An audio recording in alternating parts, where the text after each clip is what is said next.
natay basahon sa komento ni Auntie Claire. Ang ingon niya, kapag mawala ba ang presidente, sino ba ang papalit? Sino ba ang makikinabang? Auntie Claire, baga kay kag naana sa atong batas sa institusyon natin na the second line succession is the vice president, which is Sara Duterte.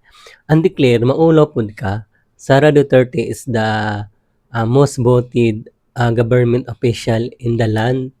At saka also, Sara Duterte is the PMOS official. Oo, hanggang ibang bansa, Auntie Claire. Baga kay gagnaw, maulo pud ka, Auntie Claire. Ha?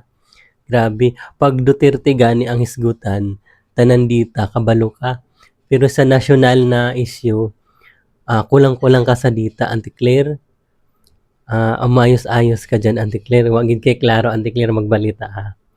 Basta, ayan, Sara Duterte na po. Yun ang pinaliwanag lang po naman, Auntie Claire.